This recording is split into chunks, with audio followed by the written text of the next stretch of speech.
I only applied to one school. It was Florida State. I don't know what I would have done if I hadn't been accepted. When I got to college, I was pretty much on my own financially. I started my own painting business. There's a lot of buildings around Tallahassee that I could point to, churches, houses, office buildings that I painted when I was there. There would be times when I wouldn't have enough money to register for school, and I had a friend who was working for the university. She was working for a woman named Lou Goldhagen, who was the school ombudsman.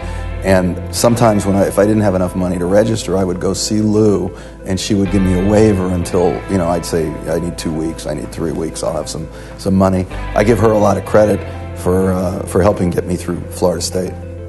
At the FSU Placement Center, I interviewed with EDS, which was Ross Perot's company, Electronic Data Systems, and they hired me and put me into their training program, which involved first going from Tallahassee to Minnesota to Minneapolis in December of '75, which is, hazardous duty because it was, 20 below zero there. And I drove up in my little Volkswagen and hit a blizzard around Chicago.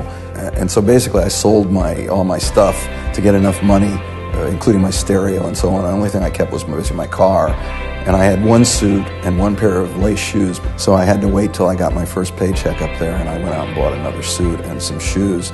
And the shoes I was wearing for the first couple of weeks were these Earth shoes, which were these light tan lace shoes, and everybody was looking at me wondering, who is this guy? When I came out here with EDS, I was basically doing software programming and stuff, and I decided I didn't want to continue doing that. I wanted to get into more of a sales type situation. And I wound up taking a job with General Electric, and because I had the MBA in finance from Florida State, they said, okay, you seem to know something about finance, we're going to give you the banks and the leasing companies. And that's what happened. They gave me all the banks and leasing companies for my accounts here in San Francisco.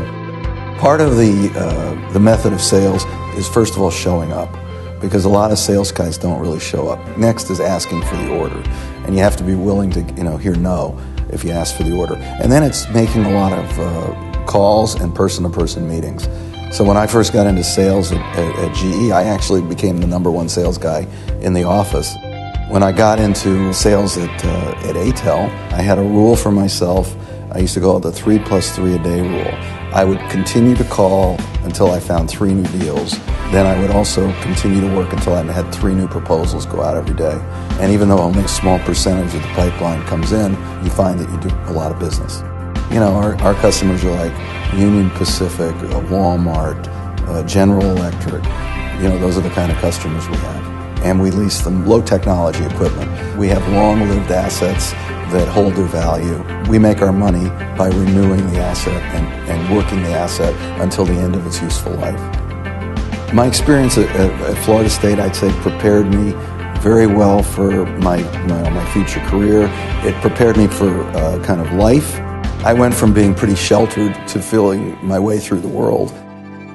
I've been married 30 years. My wife's name is Eliza. I have 2 sons, Max and Sam. As I've become more successful, I wanted to give back to the community, FSU in particular, but also the San Francisco Bay Area. My wife and I established the ATEL Foundation, which is set up to donate money to better the community as a whole. Florida State has been one of my key interests. And a number of years ago, we started by setting up a chair in the finance department and then participating, in the new building that's being built to house the School of Business. We moved into the Transamerica Pyramid about 2 years ago, and I figure that this is the last office that I want to have. We're not going to ever move again.